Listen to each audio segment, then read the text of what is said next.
Holkham is a large, diverse rural business. It's based around land, property, food producer, biodiversity producer, a force for good in the community as well. The estate has got a long association with agricultural history. Everything we do, we've got a family who's been farming here for 400 years. We want them to be farming for the next 400 years as well.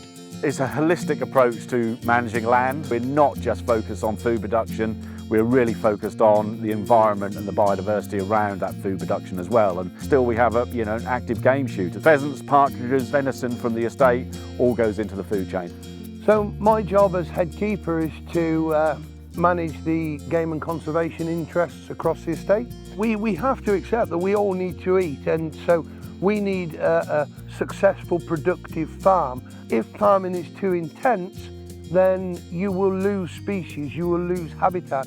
So we work with the farm to ensure that areas across the estate have those areas where other species can survive. You know, game is an extremely healthy meat.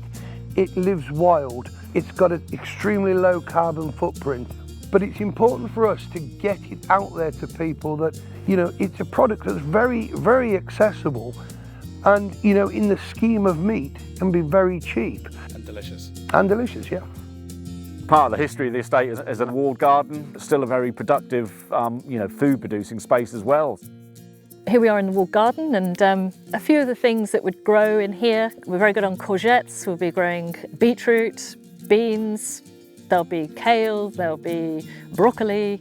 Basically everything we grow here has a purpose. So whether it's going to the Victoria, or whether it's going to Lord Leicester and his family, or sadly if it doesn't make it that far and it ends up on the compost heap, it's going to come back and it's not going to go to waste. Part of the portfolio of the estate, we've got the Victoria Hotel, we've also got 3 cafes, and then there's also a lot of food consumed in the house with guests and events during the summer as well. And all of those catering units, all of those businesses, they will all use as local produce as possible. Our malting barley, we've got a long-term relationship with Adnams, the brewery down in Suffolk. All our spring malting barley goes into their malt requirements for Adnams. At the end of the day, the thing that we're actually stood on is soil. There's so much information out there now about the quality of the food that we're eating and how it affects us. And it's not just the processing, it starts in the growing. And for us here at Holkham, that's our responsibility. And it's nice to think that the original Cook of Norfolk, kind of rethinking agriculture, that we're back on the cusp of it again, and we're doing something that's innovative. So not only do we grow high quality arable crops, we've also got quite a large livestock unit as well. They're born on the estate, they graze on the National Nature Reserve during the summer, creating that fantastic habitat for wetland birds. We've then got Arthur Howell, the butcher in Wells next to the sea, and he's got one of the last independent abattoirs in the country. And majority of our cattle then go to Arthur's. That's where they're killed, cut up and sold locally to go into the food trade. They travel less than 3 miles in their whole life. We are pioneering. We're not at the top there yet. We've got a long way to go. It's a progression.